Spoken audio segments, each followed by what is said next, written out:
Na primeira aula dessa série, nós falamos sobre a representação de moléculas orgânicas. Nessa aula, nós vamos falar sobre como representar íons, radicais e radicais íons. Vamos nessa! Esse é o segundo vídeo da série 1 e nós vamos falar sobre cargas formais. Se você quiser saber mais sobre o assunto, estão aqui algumas referências. No vídeo anterior, nós vimos como o carbono é representado em moléculas orgânicas. Normalmente, a gente tem carbono fazendo 4 ligações, e ele pode estar fazendo 4 ligações simples, uma dupla e 2 simples, uma tripla e uma simples, ou 2 duplas. Nós também vimos que o nitrogênio faz tipicamente 3 ligações, o oxigênio faz 2 e os halogênios fazem 1, assim como o hidrogênio. Mas isso é parcialmente verdade. Os átomos podem fazer mais ou menos do que as ligações que estão mostradas aqui. Esse é só um modelo para descrever o que normalmente esses átomos fazem em moléculas. Perceba que esse é o carbono típico fazendo 4 ligações simples. Mas esses carbonos aqui estão fazendo 3 ligações. Esse faz 3 ligações e tem um par de elétrons, portanto tem uma carga negativa. Aqui o carbono faz 3 ligações e não tem o par de elétrons aqui, portanto tem uma carga positiva. Esse carbono faz 3 ligações e tem um elétron aqui, e portanto é um radical. E esse carbono tem um par de elétrons e 2 ligações simples, e é chamado de carbeno. Vamos elaborar esses compostos um pouco mais. Então, no metano, você percebe que esse carbono tem 1, 2, 3, 4 elétrons de valência. Portanto, esse carbono não tem carga aqui, e a espécie como um todo não é carregada. Não existe carga formal no metano. Mas, se a gente olhar essa espécie, eu tenho 1, 2, 3, 4, 5 elétrons do carbono. Portanto, ele tem uma carga formal negativa. Um carbono que é um ânion é um carbânion. O carbocátion, por outro lado, é um cátion de carbono, que tem 1, 2, 3 elétrons de valência no carbono. Ele é do grupo 14, deveria ter 4, carga positiva para ele. Agora vamos examinar essa espécie, o radical de carbono. Nós temos 1, 2, 3, 4 elétrons. Está tudo certo. Então, o radical de carbono não tem carga formal. E o carbeno? 1, 2, 3, 4. Não tem carga formal no carbeno, embora o carbono esteja fazendo só 2 ligações e o octeto não esteja completo. Assim como no radical de carbono, o octeto não está completo. Assim como no carbocátion, o octeto não está completo. Se a gente reanalisar essas estruturas, considerando o VSEPR, a gente vai perceber que o metano tem um carbono tetraedral, porque tem o carbono como átomo central, 4 hidrogênios como ligantes, e nenhum par de elétrons livre. Agora, olhando o carbânion, a gente tem átomo central, 3 ligantes e um par de elétrons. Esse par de elétrons causa uma repulsão com essas ligações e a geometria disso daqui vai ser piramidal. Agora, no carbocátion é interessante, não tem o par de elétrons, então não tem essa repulsão com essas ligações. O resultado é que o carbono do carbocátion é trigonal planar. E no carbeno? Carbeno eu tenho 2 ligantes e um par de elétrons livre. Isso significa que eu tenho geometria angular. O modelo VSEPR não descreve bem radicais, mas o radical CH3 é trigonal planar, embora a barreira energética para distorcer essa geometria seja baixa. Então vamos expandir essa ideia para espécies que não são de carbono. Então, se você pegar o H3O+, o H3O+, pode ser descrito dessa forma. E esse oxigênio fazendo 3 ligações covalentes tem uma carga positiva. A água, obviamente, não tem carga nenhuma. E o OH- tem uma carga negativa formal no oxigênio. O amônio tem o nitrogênio fazendo 4 ligações e, portanto, esse nitrogênio tem uma carga positiva. Amônia, nitrogênio fazendo 3 ligações e o par de elétrons aqui, sem nenhuma carga. E o amideto tem 2 ligações e 2 pares de elétrons, portanto, o nitrogênio tem uma carga formal negativa. Perceba que a gente vai ter geometria similar para H3O+, para NH3 e para CH3-. Todos eles vão ser piramidais. E por quê? 3 ligantes, par de elétrons, átomo central. 3 ligantes, par de elétron, átomo central. 3 ligantes, par de elétron, átomo central. Todas essas espécies vão ser piramidais. E aqui, como é a geometria do amônio? É exatamente a mesma geometria do metano. O nitrogênio é tetraedral. E do amideto? Vai ser angular, assim como a água. Vamos examinar por que essas espécies têm carga. Então, esse oxigênio do H3O+, tem uma carga positiva. Por quê? Porque no oxigênio eu tenho 1, 2, 3, 4, 5 elétrons de valência e ele é do grupo 16. Ele deveria ter 6 elétrons. Então, mais para ele. Esse oxigênio, por outro lado, tem 1, 2, 3, 4, 5, 6. Tudo certo, nenhuma carga. E esse aqui, 1, 2, 3, 4, 5, 6, 7. Carga negativa para ele. E o amônio? 1, 2, 3, 4. Nitrogênio é do grupo 15. Então, carga positiva para o nitrogênio. E aqui, 1, 2, 3, 4, 5. Tudo certo, nenhuma carga. E no amideto, 1, 2, 3, 4, 5, 6. 6 elétrons, portanto, uma carga negativa. E no metano, 4 elétrons no carbono. E no carbanium CH3-, a gente tem 5 elétrons no carbono e, portanto, a carga negativa. Então, se você contar os elétrons de valência em cada átomo, você consegue atribuir a carga formal de cada um deles, se houver. Você não pode acreditar piamente que essa carga está localizada nesse oxigênio e que as coisas na natureza são descritas exatamente desse jeito. Isso é uma ferramenta para a gente conseguir descrever e representar espécies carregadas e não carregadas, para usar isso para mostrar reações químicas. É por isso que a gente está aprendendo todas essas representações. Então agora a gente vai ver passo a passo como fazer uma fórmula de Lewis. Existem 2 outros vídeos nesse canal que descrevem esse método em maiores detalhes, mas aqui a gente vai explicar o necessário para você conseguir representar espécies neutras, íons e radicais. Vamos começar te mostrando que, a partir de fórmulas moleculares, tentar fazer fórmula estrutural ou fórmula de Lewis é normalmente uma perda de tempo. Então, à medida em que o número de átomos vai aumentando, você tem muitos isômeros, e saber de que molécula exatamente você está falando é impossível. Então, o mínimo que você precisa para escrever uma fórmula estrutural desse tipo é uma fórmula condensada. A fórmula condensada te dá alguma informação sobre como os grupos estão ligados. Então fica mais fácil a gente saber qual é essa espécie a partir da fórmula condensada do que da fórmula molecular. Na fórmula condensada, a gente está mostrando que tem 3 grupos CH3, tem um CO e outro CH3. Se a gente contar quantos elétrons de valência tem em cada átomo nessa fórmula, ou nessa, tanto faz, você vai chegar em 5 átomos de carbono com 4 elétrons cada, 12 átomos de hidrogênio com 1 elétron cada e 1 átomo de oxigênio com 6 elétrons, perfazendo 38 elétrons. Então, você tem que gastar 38 elétrons para fazer essa estrutura. Então, vamos lá. Aqui você tem uma dica de como estão as coisas. Tenho 3 grupos CH3 ligados a um carbono. 3 grupos CH3 ligados a um carbono. Esse carbono está ligado a um oxigênio, que está ligado a um CH3. Você pode tentar interpretar isso de várias formas, mas você vai convergir para isso aqui. Carbono ligado no oxigênio, que está ligado num CH3.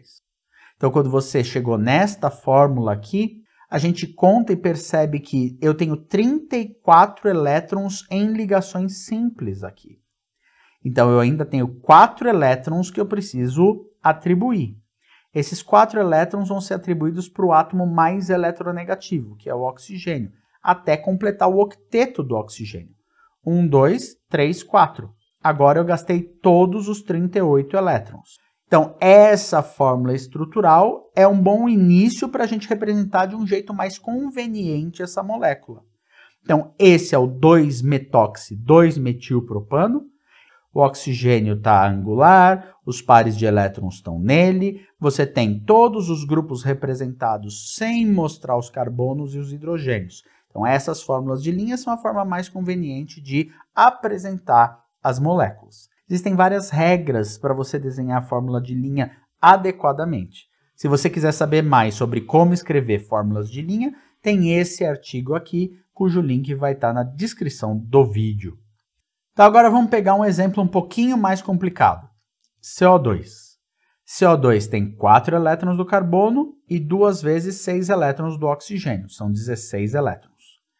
Eu liguei OCO. Como eu sei isso? Por que eu não liguei isso num triângulo ou por que eu não liguei isso COO? Porque eu já sei a resposta. Às vezes não é claro isso. Só com a prática você percebe quais são os padrões mais comuns em moléculas. Então, eu sei que o CO2 é escrito assim. Então, se você tiver dúvida como é que os átomos são ligados, sua dúvida é legítima. E você precisa saber de qual molécula especificamente você está falando. E se você souber de que molécula você está falando, mas você não sabe se ela é cíclica ou acíclica, se você não sabe as características ou as propriedades dela, você tem que investigar o que a gente sabe sobre essa espécie para conseguir fazer a estrutura de Lewis correta. Então, eu tenho 16 elétrons e quando eu fiz essas duas ligações, eu gastei 4. Portanto, eu tenho que atribuir 12 elétrons. Completa os octetos dos átomos eletronegativos. 1, 2, 3 pares aqui, 1, 2, 3 pares aqui, e aí eu gastei todos os 16 elétrons que eu tinha. Só que tem um problema, o carbono ainda não completou o octeto.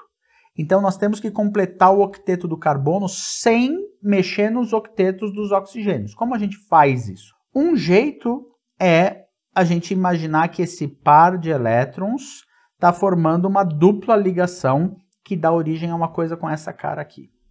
Então, se eu pegar esse par de elétrons e transformar numa ligação, eu estou mantendo o octeto do oxigênio e estou aumentando a contagem de elétrons de valência no carbono. Então, se eu fizer isso de um lado e fizer a mesma coisa do outro lado, eu chego nisso aqui, que tem o octeto no carbono, o octeto no oxigênio, o octeto no outro oxigênio e gastou 16 elétrons no total. Mas você poderia imaginar que você faz uma conversão aqui, faz outra conversão aqui, e isso também resolve o problema. Então agora o carbono, se você fizer isso, também tem o octeto, e os dois pares de elétrons foram convertidos em ligações que agora transformaram essa ligação simples numa ligação tripla. O ponto-chave é que no momento que você tiver essa estrutura, esse oxigênio tem 1, 2, 3, 4, 5, 6, 7 elétrons de valência. Carga negativa para ele. E esse oxigênio tem 1, 2, 3, 4, 5 elétrons de valência. Carga positiva para ele. Então você pode representar o CO2 em princípio desse jeito ou desse jeito. Porque você usou os 16 elétrons e porque você completou o octeto de todos os átomos. Essas duas formas de representar são chamadas de estruturas de ressonância. E nenhuma delas descreve adequadamente ou com perfeição o CO2. Então, entre essas duas espécies, a que tiver menos carga é a que descreve de forma mais adequada o CO2, mas ela não descreve com perfeição. E por quê? Porque isso são desenhos, pessoal. E isso são representações do CO2. Você não consegue descrever toda a complexidade e todas as propriedades do CO2 com esse modelo tão simples, que é o modelo de Lewis. Então, nós vimos como nós representamos ânions, cátions e radicais. Mas existem espécies chamadas radicais íons. E os radicais íons são exatamente isso, radicais e íons. Então, você tem uma carga e um elétron desemparelhado, ou seja, que não está fazendo parzinho. Então, imagine a amônia que está aqui. Tem um par de elétrons no nitrogênio e esse nitrogênio não tem carga porque o nitrogênio tem 5 elétrons de valência. Se você fizer uma oxidação desta amônia e tirar um elétron, você chega nessa espécie. Então, você tirou um elétron, sobrou um. E agora vamos contar. 1, 2, 3, 4. Era para ter 5, porque nitrogênio é do grupo 15, carga positiva aqui. Então, eu tenho esse nitrogênio na forma de um radical cátion. Então, esse é o radical cátion da amônia. Então, a benzofenona tem um par de elétrons aqui no oxigênio, que eu não desenhei, e outro par de elétrons no oxigênio, que nem a gente mostra aqui. Então, perceba que se eu mandar um elétron para a benzofenona, ou seja, se eu reduzir a benzofenona, acontece uma coisa interessantíssima. Esse oxigênio agora tem 3 pares de elétrons e eu tenho um único elétron no carbono. Vamos entender o que aconteceu aqui. Essa é a estrutura de Lewis, é mais fácil ver nela. Então, no momento em que eu joguei mais um elétron nessa espécie química, eu mandei o elétron para esse carbono, tá aqui. Só que esse carbono, se ficar com este elétron nele, sem romper essa dupla ligação, fica com 9 elétrons. E ele não pode, o carbono não expande o octeto. Então, a solução para isso é fazer exatamente o contrário do que a gente fez no CO2.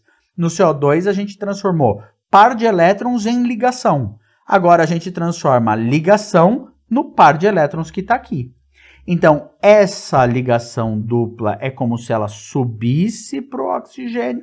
E o resultado disso é essa espécie aqui, que tem o carbono com um elétron aqui. 1, 2, 3, 4 elétrons, não tem carga no carbono. Mas o oxigênio tem 1, 2, 3, 4, 5, 6, 7 elétrons de valência e, portanto, tem carga negativa. Radical ânion da benzofenona. Então, chegou o momento de você testar se você aprendeu como fazer essas estruturas de Lewis de espécies radicalares carregadas e radicais íons. Então, pausa esse vídeo agora e tenta fazer as estruturas de Lewis dessas espécies aí. Bom, aqui estão as respostas. Veja que o CO, que é o monóxido de carbono, tem uma estrutura que tem essa cara. Mas por que ela tem essa cara e não esta cara aqui? Porque essa forma de representar o CO, ela tem um carbono que não completou o octeto. Então, a coisa mais importante na fórmula de Lewis é que todos os átomos completem o octeto se possível. Agora, se você tiver uma forma que não tem carga, mas que algum átomo não completa o octeto, e uma outra forma que os átomos têm carga formal, mas que completam o octeto, a que completa o octeto é mais importante. Então, esse carbono tem uma carga negativa, 1, 2, 3, 4, 5, e esse oxigênio tem uma carga positiva, 1, 2, 3, 4, 5. Então, essa é a forma mais importante do CO. Azida de sódio. Azida de sódio é um sal. Então, o sódio está na forma de cátion e ele não importa para a gente fazer a estrutura de Lewis. A estrutura de Lewis que importa é da azida. E você vai chegar numa coisa com esta cara aqui. Ah, mas eu cheguei nisso. Então, vamos comparar. Todos os átomos aqui têm o octeto completo e aqui todos os átomos têm o octeto completo. Qual é a diferença? A diferença é que esta forma tem mais concentração de carga nesse nitrogênio. Então, se você tiver duas espécies que têm cargas formais, que todos os átomos têm o octeto, aquela onde as cargas formais estão mais distribuídas é mais importante do que a outra. Lembrando que essas são formas de ressonância, essas são formas de ressonância e que a gente vai fazer um vídeo especificamente sobre ressonância quando a gente estiver discutindo a teoria da ligação de valência. E o radical íon superóxido? Então, o radical íon superóxido é uma espécie reativa de oxigênio. Ela é muito importante no contexto dos oxidantes produzidos em vivo. Note que quando você faz a estrutura, esse oxigênio tem o octeto completo, mas esse não. Então, 1, 2, 3, 4, 5, 6, 7 elétrons de valência, carga negativa para ele. 1, 2, 3, 4, 5, 6, nenhuma carga, mas eu tenho um elétron desemparelhado aqui. Então, elétron desemparelhado, carga negativa, radical ânion. É muito importante saber cargas formais, porque muitos grupos funcionais têm cargas formais, são carregados. É muito importante saber como é a forma expandida dos substituintes, para você conseguir estudar a reatividade de compostos orgânicos. E é isso, pessoal. No próximo vídeo, nós vamos falar sobre número de oxidação e a relação de número de oxidação ou estado de oxidação com as cargas formais. Até lá!